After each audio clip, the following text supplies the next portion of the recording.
Hi guys, welcome back to my channel. I am back here today with another video, but this one's going to be a little bit different. This one is going to be a quick story time about how I'm pretty sure I was almost kidnapped. Okay, I'm almost positive that's what this man was trying to do, and it was when I went on vacation in Florida back in 2011, I think it was. So let's get right into this. So back in 2011, I had got invited to go on my first ever out-of-state vacation. And I was so excited. I had never left the state, before this time. And I was so freaking excited. It was actually to go with my mom's boyfriend down to his family in Florida. And I got invited to go. There was an extra seat in the van. And of course I said, hell yeah, let's go. So we did. And so we headed down. We were going to be staying there for about a week. And I was just so freaking excited. I was so excited. I love to travel. Traveling, is actually one of my dreams. Even still, now as an adult, I would love to travel. I'd love to take a road trip all around the States. I find something comforting with it. I don't know. I like to see new places, new things, and meet new people. But anyways, so we go down, and we get there around Saturday, and everything was great. I had a lot of fun. I met a few different people. I hung out with some people. We grilled, saw some alligators. I saw my first alligator, in person for the first time. It was huge. I'd probably say almost 7 foot. He was a biggie, or she, whatever it was. But it was a biggie for sure, and it was so cool to actually see it in person. I just remember being so excited. A little scared, I definitely stayed back, but it was such an awesome experience, and I'm so grateful that I was able to go there and just have the experience that I did. So we get into about midweek. So around this time, I want to say it was probably Wednesday or Thursday. So the week was coming to a close, and we would be leaving that following Saturday. But this happened, I want to say it was either a Wednesday or Thursday night. Of course, I cannot remember. I was 16 at the time. I will be 29 in 2 months. So I can't really remember everything. But I do remember it being more towards the end of the week. And I had went out to the gas station. There was a gas station up the road from, the park that they had lived in. And, I'd spent a lot of time going up there, the couple people I met. That was the cool place to go back in my time, I guess, was just hanging out at the gas station. That's actually where I met quite a few people. So, it was kind of a normal thing to do, and I would keep going up there and, getting drinks and stuff and just getting outside and enjoying that beautiful Florida sun. It was so beautiful. And mind you, I went down in mid-February, actually probably around this time, back in 2011. It was mid-February. It was that mid-February break that we had off. Of course, I'd already dropped out of school, so it didn't really mean anything, but it was mid-February, and me living in New York, it was so cold. So being down there in that 60, 70 degrees, it felt so beautiful. It was so nice. It was so nice. I loved it. So anyway, I was walking down to the gas station, and it was getting towards dark, and I'm walking, of course I'm listening to my music, just walking, down the sidewalk. Not a care in the freaking world, man. Not a care in the world. And I didn't notice at first, but all of a sudden, for some reason, my instinct just told me, you need to pay attention. So I'm like, okay.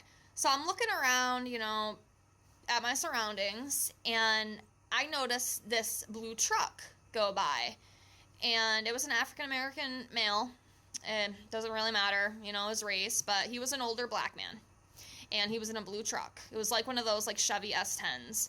But I noticed when he was going down, he was looking right at me, and he just kind of had that look. You ever get that look from someone, and you just know that this person might not be good, I guess is the best way to describe it. So, I didn't really think too much of it. I'm like, okay, I'm the only one walking the street, so, maybe he's just checking me out or whatever. It's not uncommon. I mean, we know how it is. But I didn't think too much of it, but I did notice that look on him. I didn't think much of it. I kept walking.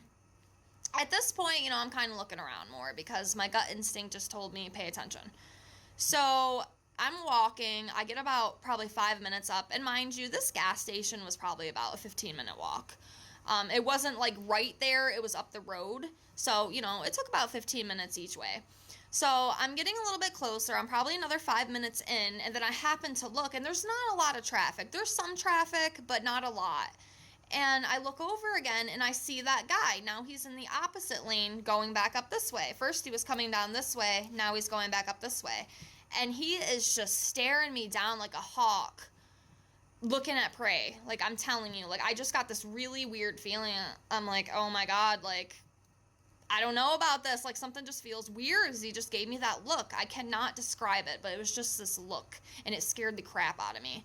So I get up even closer to the gas station. I'm not even kidding you. This guy comes back down this way, and he is just looking, like, just staring me down. And now I'm starting to get a little nervous. Okay, I understand driving by once, you know, maybe you're going down someplace, you're coming back.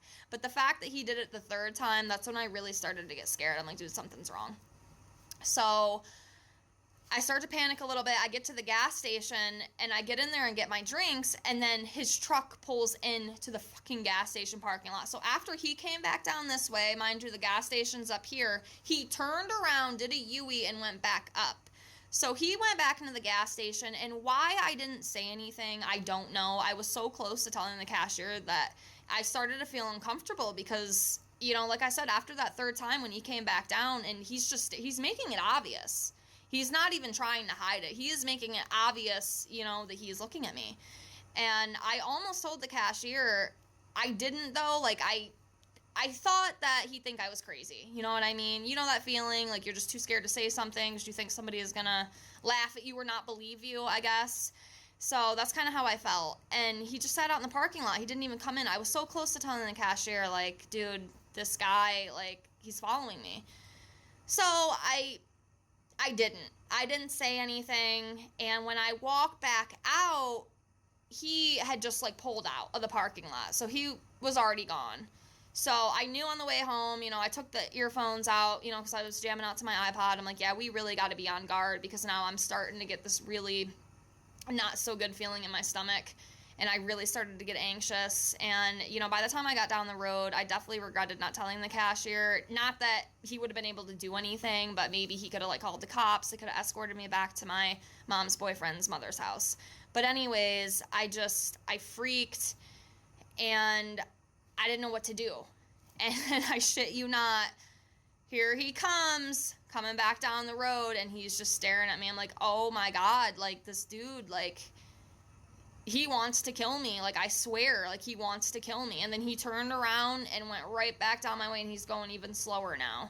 And he's just looking. I'm like, oh my God. I'm like, oh my God, oh my God. Now I start to, like, speed walk and try to go as fast as I possibly can.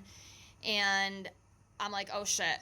He literally goes back up the opposite direction and then turns around again. By this point, I am, like, shitting bricks. I'm like, dude, I've got to get away. So I ended up cutting through somebody's, it was like a cul-de-sac, I think is what you call it. It's like the group of, like, the houses. And I ended up cutting through there. I knew it was taking me off course. It was going to take me forever to get back to, you know, my destination. But I was so scared I didn't even care. So what I did is I ended up, like, hiding, you know, in somebody's back porch, and they did see me. And, you know, I told them, I'm like, can I just stay here for a few minutes? Like, I'm really scared. Like, I'm out of state. This person's following me. They offered to call the cops, but my stupid ass said no. I don't know why. Like, maybe I should have said something, but it just wasn't who I was. I wasn't really one to speak up and, you know, want to get involved with the authorities and all that stuff. I should have. I absolutely should have, and I take full accountability for that. Like, I should have been, you know, I should have been more vigilant about that, because I look back on it now and, you know, he could have got me. He really could have. And, you know, it was very scary. So I waited there for like a half hour, and finally I made it back. I had to take like a way different route. A 15-minute walk turned into like a 2-hour thing. And finally I got back, you know, safely. But I'm telling you guys, I was freaking scared. Like, this man just gave me that look, and I'm telling you, I will never ever forget it. And I'm so grateful that I made it out and he didn't get me, because I've heard all the crazy stories, and I knew, you know, I lived around Brittany Drexel. I'm sure you've heard about that and like what happened to her. So it's absolutely scary. Stay safe.